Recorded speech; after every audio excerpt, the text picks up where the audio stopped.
আসসালামু আলাইকুম। এবিসি আন্তর্জাতিক খবরে আপনাকে স্বাগতম। শুরুতেই সংবাদ শিরোনাম, এরপরেই বিস্তারিত।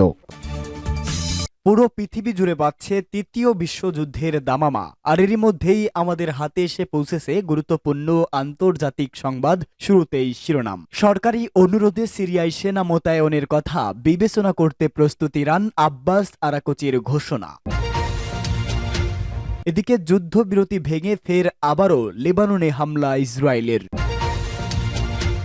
জানাবো সিরিয়ার সন্ত্রাসী গোষ্ঠীকে কোন কোন সরকার সমর্থন দিচ্ছে, সিরিয়া পরিস্থিতি।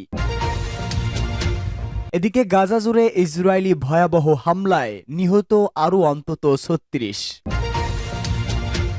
এবং সর্বশেষ জানাবো মধ্যপ্রাচ্যকে নরক বানাতে ট্রাম্পের ভয়ঙ্কর পরিকল্পনা। এতক্ষণ শুনছিলেন সংবাদ শিরোনাম, এবারে বিস্তারিত। তবে তার আগে প্রতিদিনের আপডেট আন্তর্জাতিক সংবাদ সবার আগে পেতে ভিডিওটিতে একটি লাইক দিয়ে চ্যানেলটি সাবস্ক্রাইব করার অনুরোধ রইল।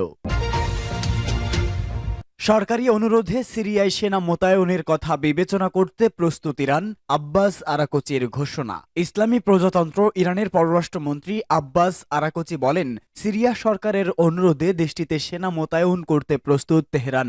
এজন্য সিরিয়ার পক্ষ থেকে আনুষ্ঠানিক অনুরোধ আসতে হবে বলে তিনি উল্লেখ করেন। কাতার ভিত্তিক সংবাদ মাধ্যম নিউ আরবকে দেওয়া এক সাক্ষাৎকারে আব্বাস আরাকচি একথা বলেন। তিনি হুঁশিয়ারি উচ্চারণ করে বলেন, সিরিয়ার উত্তর পশ্চিম অঞ্চলে উগ্র সন্ত্রাসী গোষ্ঠীগুলোর আকস্মিক তাণ্ডব ইরানের চেয়েও তুরস্ক ও ইরাকের জন্য অনেক বেশি নিরাপত্তা ঝুঁকি সৃষ্টি করতে পারে। রাশিয়া, তুরস্ক এবং ইরানের সমন্বয়ে সিরিয়ায় শান্তি প্রতিষ্ঠার বিষয়ে যে আস্তানা কূটনৈতিক প্রতিক্রিয়া চলছিল তা বানচাল হতে পারে বলেও আরাকচি উদ্বেগ প্রকাশ করেন। ইরানি পররাষ্ট্রমন্ত্রী সম্প্রতি তুরস্কে যে সফর করেছেন এবং সেখানকার কর্মকর্তাদের সাথে সিরিয়ার বিষয়ে ইরান তুরস্ক মতপার্থক্য নিয়ে যে সমস্ত আলোচনা করেছেন, সাক্ষাৎকারে সে কথাও তুলে ধরেন। তিনি বলেন, সিরিয়ার পরিস্থিতি শান্ত করা এবং স্থায়ী সমাধানের সুযোগ সৃষ্টির লক্ষ্যে চলমান প্রস্তুতি চলছে। প্রতিরোধ অক্ষ মিত্রদের সাথে ইরানের সম্পর্কের বিষয়ে আরাকচি বলেন, ইরান আরব দেশগুলোতে প্রতিরোধ আন্দোলনগুলোকে পরিচালনা করে না এবং তাদের সাথে সাংগঠনিক সম্পর্ক নেই, বরং ইরান তাদের প্রয়োজনকে সমর্থন করে এবং সহযোগিতা করে।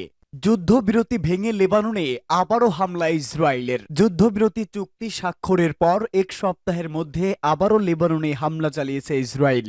দক্ষিণ অঞ্চলীয় দুটি গ্রামে চালানো এই হামলায় অন্তত ১১ জন নিহতের খবর পাওয়া গেছে। নিহতদের মধ্যে একজন স্টেট সিকিউরিটির কর্মকর্তা রয়েছে। এক প্রতিবেদনে সিবিএস নিউজ এ তথ্য জানিয়েছে। হিজবুল্লাহ জানায়, যুদ্ধবিরতি লঙ্ঘনের ফলে প্রাথমিক প্রতিরক্ষামূলক পদক্ষেপ হিসাবে কফার শোবার পাহাড়ে ইসরায়েলের একটি সামরিক ঘাঁটিতে হামলা চালানো হয়। গত সপ্তাহে দুদেশের মধ্যে যুদ্ধবিরতি চুক্তি হয়। এরপর ইসরায়েলের বিমান হামলায় ২ ব্যক্তি নিহত এবং এর জবাবে হিজবুল্লাহ ইসরায়েলের একটি সামরিক অবস্থানে হামলা চালায়। এরপর ইসরায়েল পাল্টা বেশ কয়েকটি বিমান হামলা চালায়। এতে অন্তত ১০ জন নিহত হন বলে জানায় লেবাননের স্বাস্থ্য মন্ত্রণালয়। ইসরায়েলি প্রতিরক্ষা বাহিনীর দাবি, চুক্তি লঙ্ঘন করে ইসরায়েলি সেনা চৌকি লক্ষ্য করে হামলা চালিয়েছে হিজবুল্লাহ। এর জবাবে তারা পাল্টা হামলা চালিয়েছে। তবে আইডিএফ এর এমন অভিযোগ প্রত্যাখ্যান করেছে হিজবুল্লাহ। তারা বলেছে, আবার লেবাননে হামলা চালানোর মাধ্যমে ইসরায়েলি প্রথম যুদ্ধবিরতি চুক্তি লঙ্ঘন করেছে। হিজবুল্লাহ হামলাকে যুদ্ধবিরতি চুক্তির গুরুতর লঙ্ঘন হিসাবে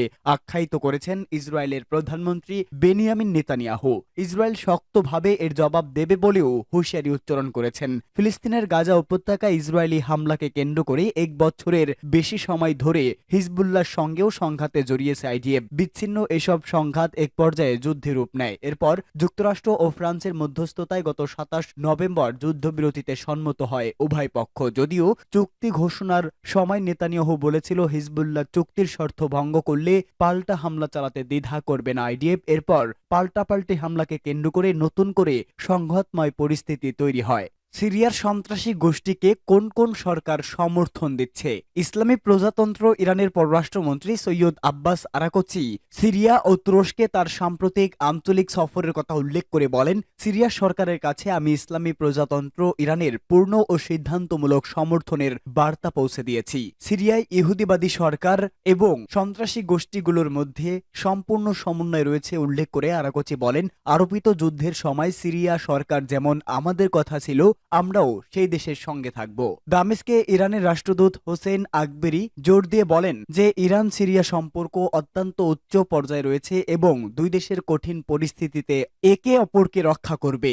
এ প্রসঙ্গে আরব বিশ্বের বিখ্যাত বিশ্লেষক আব্দুল বারী আতওয়ান রাই আল ইয়মের সাথে একটি প্রবন্ধে সিরিয়া, আমেরিকা, ইহুদিবাদী শাসক ইসরায়েল ও তুরস্কের ত্রিমুখী প্রচেষ্টার কথা উল্লেখ করে বলেছেন, সিরিয়ায় এখন যা ঘটছে তা সেই দৃশ্যেরই পুনরাবৃত্তি যা আমেরিকা 1991 সালে ইরাকে সংঘটিত করেছিল। কিন্তু সিরিয়ার পরিস্থিতি ইরাকের মতো নয়। সিরিয়া এমন একটি দেশ যার একটি শক্তিশালী সেনাবাহিনী এবং রাশিয়ার মতো একটি কৌশলগত মিত্র রয়েছে।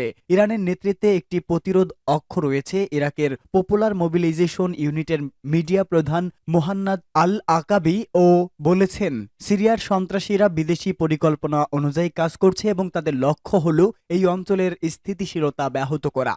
গাজা জুড়ে ইসরায়েলি ভয়াবহ হামলায় নিহত 36।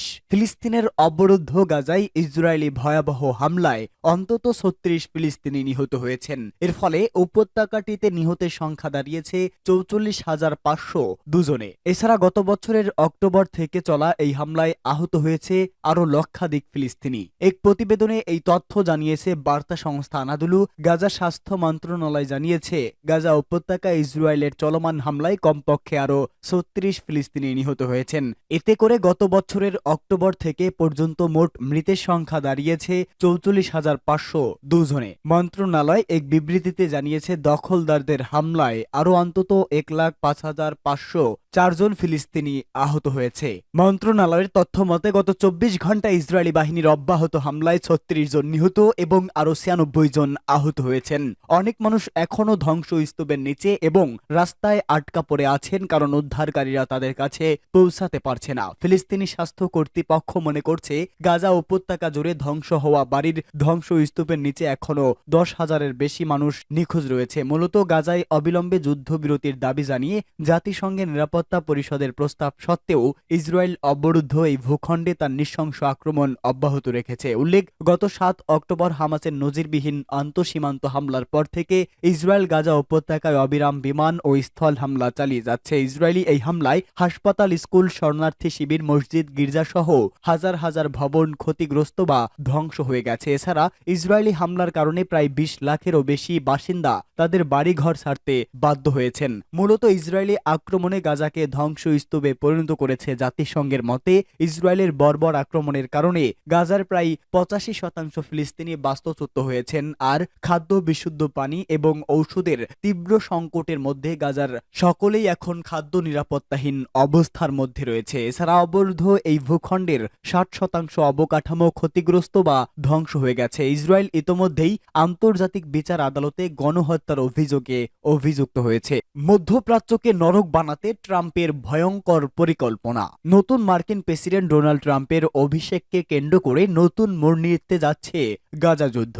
এরই মধ্যে গাজায় বন্দী থাকা ইসরায়েলি ও মার্কিন নাগরিকদের মুক্তি নিয়ে ভয়ঙ্কর এক বার্তা দিয়েছেন নবনির্বাচিত মার্কিন প্রেসিডেন্ট ডোনাল্ড ট্রাম্প। আল জাজিরার এক প্রতিবেদনে এই তথ্য জানানো হয়েছে। প্রতিবেদনে বলা হয়েছে, আগামী বছরের 20 জানুয়ারি মার্কিন প্রেসিডেন্টের দায়িত্ব গ্রহণের আগে গাজার বন্দীদের মুক্তি দেওয়া না হলে পুরো মধ্যপ্রাচ্যকে জাহান্নাম বানিয়ে দেওয়া হবে বলে ঘোষণা দিয়েছে ডোনাল্ড ট্রাম্প। 5 নভেম্বর মার্কিন প্রেসিডেন্ট নির্বাচনের পর যুদ্ধ বন্ধে অচল অবস্থার অবসান ঘটাতে এটি ট্রাম্পের সবচেয়ে শক্তিশালী বক্তব্য।